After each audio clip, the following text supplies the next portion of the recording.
નમસ્કાર મિત્રો, ભૂપેશ ચેનલમાં આપનું હાર્દિક સ્વાગત છે। મિત્રો, આજે આપણે આ વિડીયોમાં જોવાના છે સામાજિક વિજ્ઞાન ધોરણ 7 પાઠ 18 સંચાર માધ્યમ અને જાહેરાત સ્વાધ્યાયનું સંપૂર્ણ સોલ્યુશન।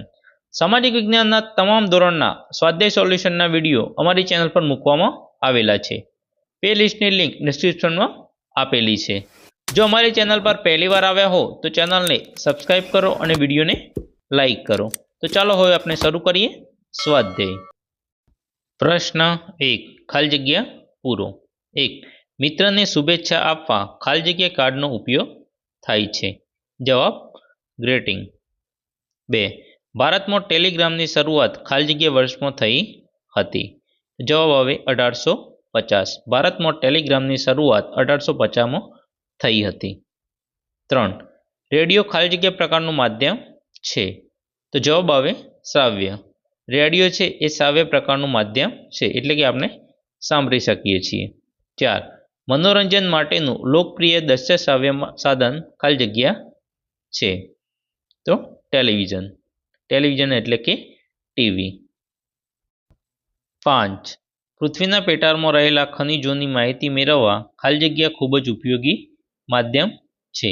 જવાબ કૃત્રિમ ઉપગ્રહ।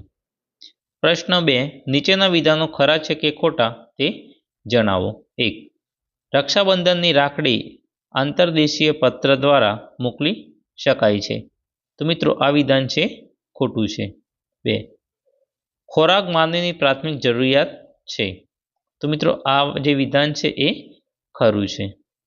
3 વોકી ટોકીનો ઉપયોગ પોલીસ કરે છે। તો આ વિધાન ખરું છે। 4 જાહેરાતમાં આવતી બધી જ વસ્તુઓ ગુણવત્તાવાળી હોય છે। તો મિત્રો આ વિધાન છે એ ખોટું છે। 5 મોબાઈલ ફોન સંચાર માધ્યમનું ઉત્તમ સાધન છે। તો આ વિધાન ખરું છે। પ્રશ્ન 3 નીચેના પ્રશ્નોના 1-2 વાક્યોમાં ઉત્તર આપો। 1 પોસ્ટ ઓફિસ દ્વારા પૈસા કેવી રીતે મોકલી શકાય છે? જવાબ પોસ્ટ ઓફિસ દ્વારા પૈસા મની ઓર્ડરથી મોકલી શકાય છે। 2 જાહેરાત પ્રસારણ માટેના કોઈપણ 2 માધ્યમો જણાવો।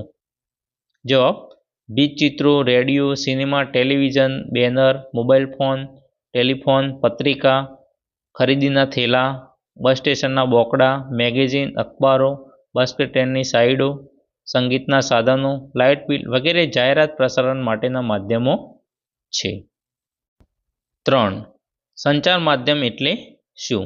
જવાબ એક સ્તરેથી બીજા સ્તરે માહિતી અથવા સંદેશો મોકલવા માટે કે મેળવવા વિસ્તૃત વ્યવસ્થાને સંચાર માધ્યમ કહે છે।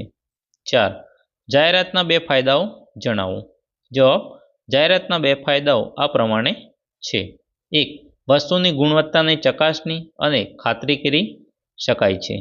2 વસ્તુ પર છાપેલી કિંમતને જાણી શકાય છે। 3 વસ્તુની સામેલ માહિતી લોકો સુધી પહોંચાડી શકાય છે। 5 સરકાર સામાજિક જાગૃતિ માટે કઈ કઈ જાહેરાતો કરે છે? જવાબ સરકાર સામાજિક જાગૃતિ માટે આ પ્રમાણે જાહેરાતો કરે છે। 1 બાળલગ્નો કરવા નહીં, આરોગ્ય જાળવો, વસ્તી નિયંત્રણ કરો, દીકરીને શિક્ષણ આપો, બાળકોને કુપોષણમાંથી બચાવો। પ્રશ્ન 4 ટૂંક નોંધ લખો। 1 જાહેરાતના ગેરફાયદા। જવાબ જાહેરાતના ગેરફાયદા આ પ્રમાણે છે। 1 જાહેરાત પાછળ નાણાંનો ખૂબ જ ખર્ચ થાય છે, જેથી વસ્તુની કિંમતમાં વધારો થાય છે। આમ જાહેરાતના ખર્ચનું ભારણ ગ્રાહકોને ભોગવવું પડે છે। જાહેરાત કરનાર વ્યક્તિ જે વસ્તુનો પ્રચાર કરે છે તે વસ્તુ કદાચ પોતે વાપરતા ના હોય એવું પણ બને છે। 3 લોભામણી જાહેરાતના આધારે ખરીદી કરવામાં કે આપણે ક્યારેક છેતરાઈ પણ જઈએ છીએ। ટીવી પર દર્શાવવામાં આવતી જાહેરાત જોઈને ક્યારેક આપણે મનમાં શરમ સંકોચ અનુભવીએ છીએ, કારણ કે દરેક વસ્તુ આપણે ખરીદી શકતા નથી। જાહેરાતને લીધે વસ્તુની ખરીદીમાં દેખાદેખીનું ચલણ વધી જાય છે। 2 કૃત્રિમ ઉપગ્રહનો ઉપયોગ। જવાબ માનવસર્જિત ઉપગ્રહ સંચાર માધ્યમ તરીકે ખૂબ ઉપયોગી છે।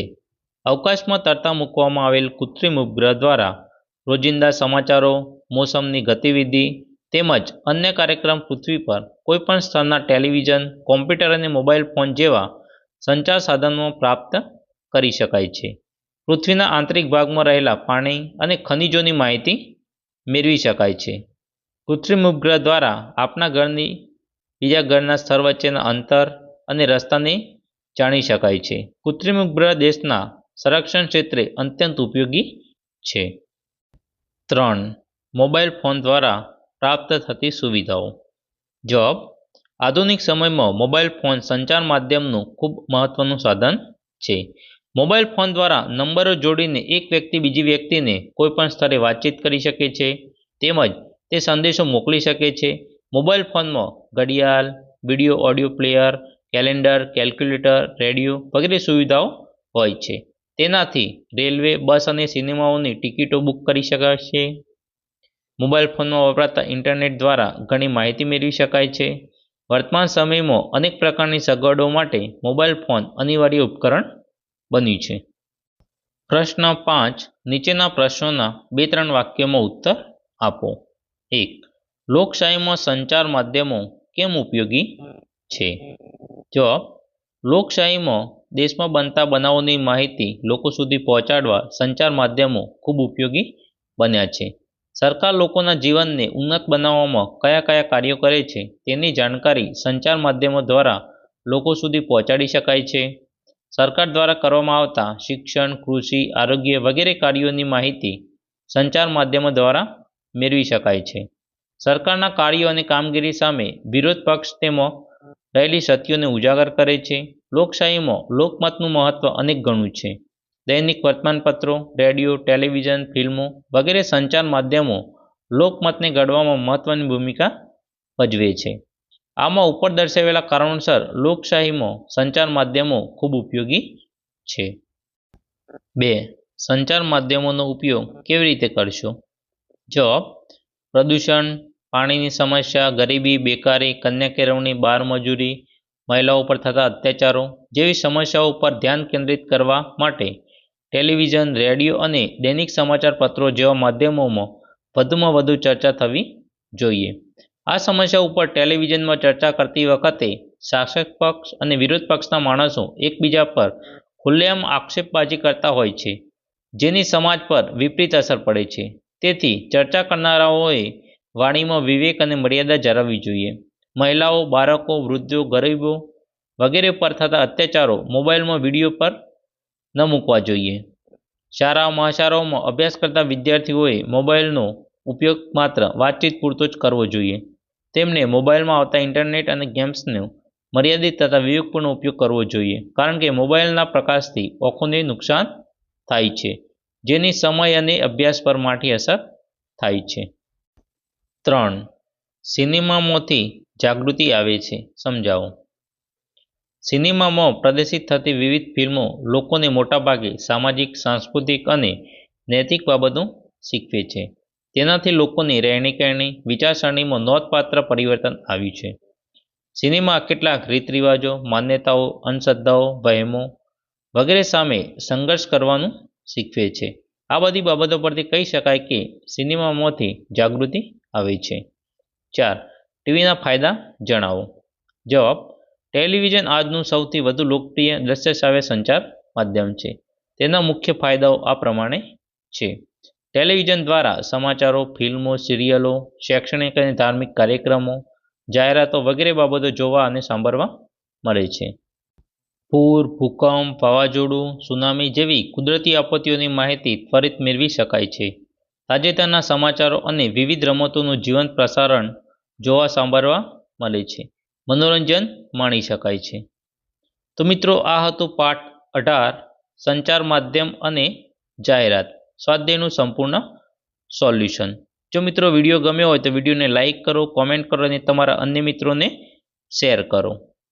અને જો ચેનલ સબસ્ક્રાઈબ કરવાની બાકી હોય તો ચેનલને અત્યારે સબસ્ક્રાઈબ કરો, જેથી આ ચેનલ પર જે અવનવા વિડીયો મૂકવામાં આવે છે તેની માહિતી તમારા સુધી પહોંચતી રહે. Thank you.